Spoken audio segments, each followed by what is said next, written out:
अस्सलाम वालेकुम 3 क्लास। आज हम सबक नंबर 5 हमारा परचम की पढ़ाई करेंगे।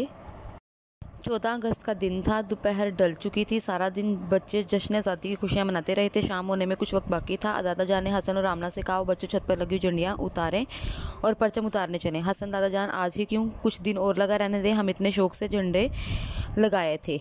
दादा जान, अरे बेटा आप चलें तो सही, मैं आपको वजह भी बताता हूँ। दोनों बच्चे दादा जान के साथ छत पर चले गए।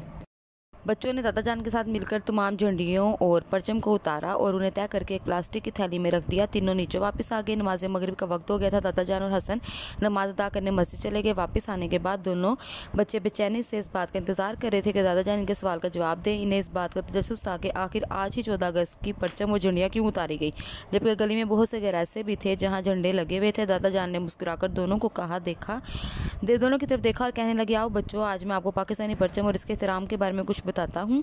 हसन और आमना शौक से दादा जान के करीब हो गए। दादा जान ने परचम को फैलाकर मेज़ पर रख दिया और बच्चों से पूछा, बेटा बताएं, अगर किसी जगह बहुत से परचम लगे हों तो आप पाकिस्तान के परचम को कैसे पहचान सकेंगे? आमना, इसके रंगों से। हसन, और इस पर बने हुए चांद और सितारे से। दादा जान, शाबाश, यानी हर मुल्क के परचम दूसरे मुल्क से परचम से मुख्तलिफ होता है और परचम किसी भी मुल्क की पहचान के लिए होता है। हसन और आमना ने इकट्ठे जवाब दिया, जी दादा जान। दादा जान, तो बच्चों आज मैं आपको पाकिस्तानी परचम की कहानी सुनाता हूँ। हमारा प्यारा परचम हमारे मुल्क की शनाख्त है।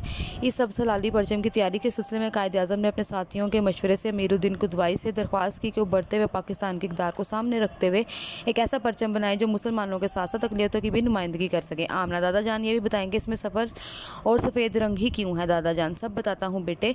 इसमें से मौजूद सबज रंग मुसलमानों और खुशहाली को, जबकि सफ़ेद रंग दूसरे मज़हब के लोगों और अमन को जाहिर करता है। आमना, दादा जान आप चांद और सितारे के बारे में भी बता दें। दादा जान, बेटा सब हिस्से के बिल्कुल दरमियान में हलाल और 5 कोनों वाला सितारा होता है। सफ़ेद रंग का चांद तरक्की, जबकि सितारा रोशनी और इल्म को जाहिर करता है। हसन, तो क्या ये बात भी परचम के एहतराम में आती है कि परचम को सूरज निकलने से पहले लगाना चाहिए और सूरज गुरूब होने से पहले उतार लेना चाहिए? दादा जान, जी हाँ, और इस बात का भी ख्याल रखना चाहिए कि झंडियाँ ज़मीन पर इधर उधर ना गिरें।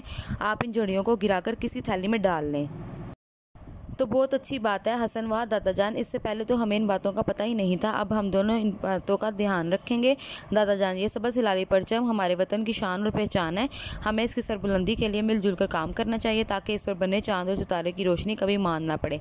कौमी परचम को हम 23 मार्च और 14 अगस्त और तमाम त्योहारों पर लहराते हैं।